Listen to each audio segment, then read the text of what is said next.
One of the easiest things you can do to get better performance out of your video camera is to turn off the automatics. Your camera is automatically trying to do things for you all the time. It wants to handle focusing for you. It wants to handle exposure, which is another word for brightness, for you. It wants to handle color balance for you. And it wants to handle audio levels for you. I'm going to show you some examples now of why the automatic is not your friend. A lot of times the automatic actually works against you. One of the common problems with automatic focus is that it will change based on what's in the frame. So notice as this pan is happening, the automatic focus shifts to the background, which means it's out of focus when it comes to the face of our second buzz.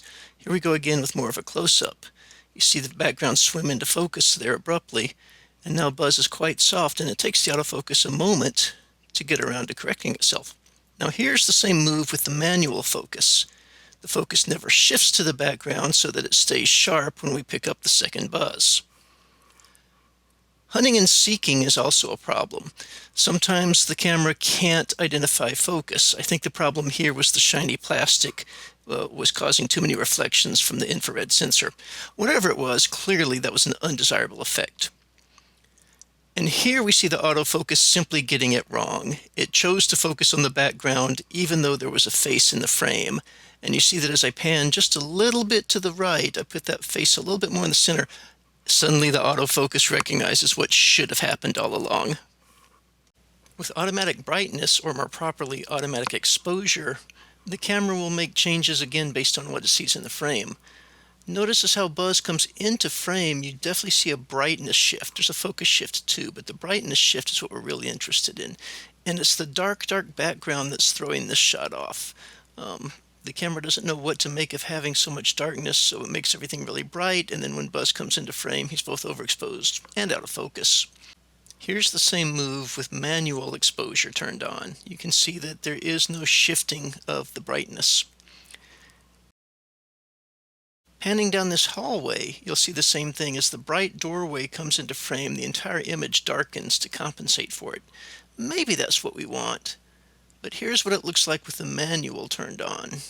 The brightness inside the hallway stays consistent. Now, even though the doors are going to be overexposed, maybe this is the look we want. Maybe it's more important that we see what's going on in the hallway than see what's going on outside the doors.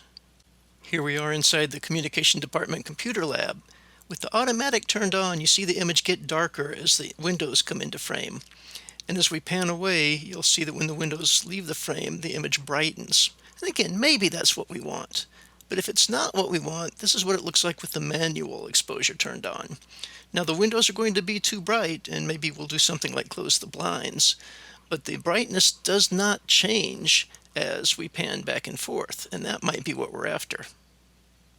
Spotlighting is caused when the foreground is bright, but the background is dark. Here we see that Spider-Man is overexposed, and this is because the automatic is confused by the black background around him. You see this with people on empty stages, you see this with a flash photography taken at night, things like that. Here's the same image with the manual exposure used to set things the way they're supposed to be. Notice how the blacks are black now, and that Spider-Man is properly exposed. Backlighting is the opposite problem. It's when the foreground is dark and the background is bright. Left to its own, the automatic iris, the automatic exposure, will adapt for that bright area. So here we can see that Spider-Man is silhouetted against the window. And this might be a beautiful shot, and it might be what we want, but maybe not. Here we see that by using manual exposure, we've been able to brighten the image so we can see Spider-Man better, although the outside still has some detail. And here we've pushed it to the extreme, where Spider-Man is properly exposed, but everything behind him is clearly too bright, clearly overexposed. Now color, your camera might call it color balance. Properly it's called white balance. You usually don't have problems using the automatic unless you're in a situation where you have two different colors of light. So this is the setup that I'm using here. And you can see I've got daylight coming in from the window, but I also have a production light set up on the side. And the colors do not match between these two different lights.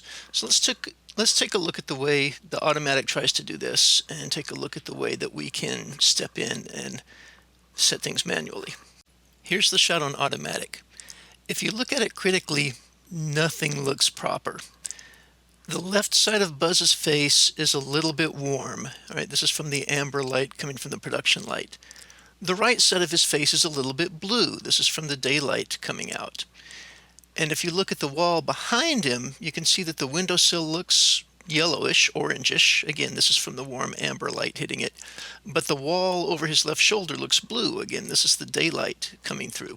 So with the automatic, nothing is quite perfect. Here we've set the manual white balance to be appropriate for the production light that we're using. If you look at the left side of Buzz, you'll notice that the colors are perfect. Likewise, if you look at the frame of the window over his right shoulder, those colors are perfect.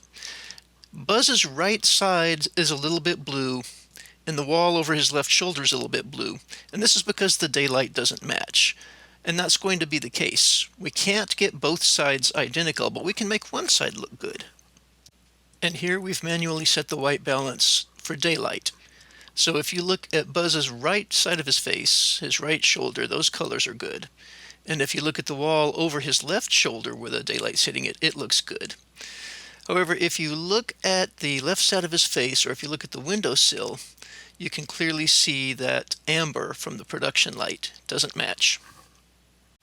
Just like with the exposure and with focus, movement presents a problem for automatic color balance.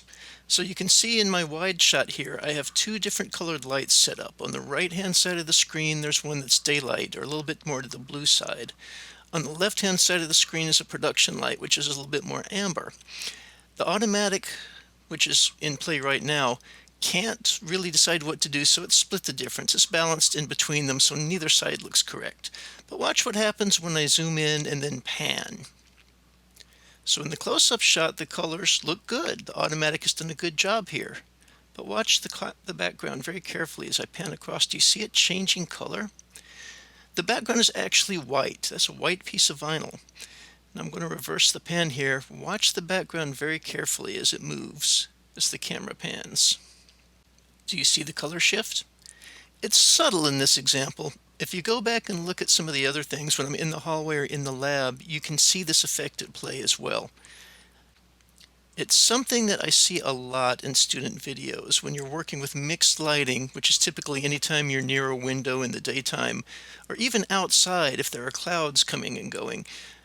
The automatic exposure and the automatic white balance will shift while you're recording, and that change is obvious when you watch it later. So we can see what the automatic focus, the automatic white balance, the automatic exposure do. Sometimes they're our friends, sometimes they're not. We need to listen now to hear what the automatic audio does. And again, there are times when using automatic audio comes in very handy. I do this when I'm recording theater performances, for example. The voices of the actors are all over the place, from very loud to relatively quiet, depending on what the moment in the scene is. And I don't always have a hand free to try and adjust audio levels while running the camera.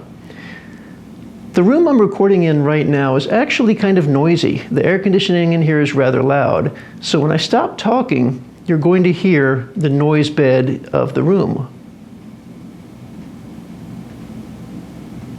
Normally, I use the software to edit some of this out. I can filter these low frequency noises out and make them less obvious.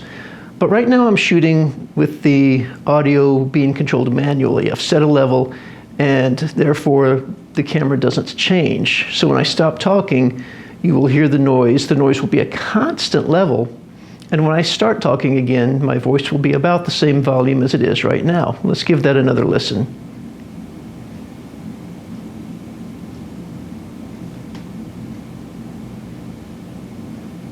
I think that was about 10 seconds there. So what I'm going to do is change. I'm going to turn the automatic on so that you can hear how the camera reacts to what it thinks is silence. Okay, now I'm sitting in the same spot. I've got everything else the same. All I've done is I've switched the audio recording levels to automatic. So the camera is doing what it thinks it ought to keep the volume of my voice consistent and at a good level. I'm going to stop talking here for a second, and if you listen carefully, what you should hear is that the noise in the room gets constantly louder and louder and louder. I'll let this go on for about 10 seconds, and then I'll start talking. And when I first make a sound, when my voice first comes out of my mouth, it's going to be louder than it was before, and it's abruptly going to dip in volume to become more consistent. So let's give this a listen.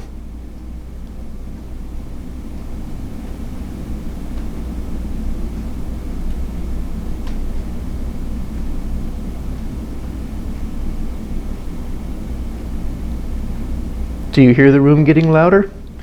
We'll do it one more time, and let me show you what it looks like on the audio waveforms.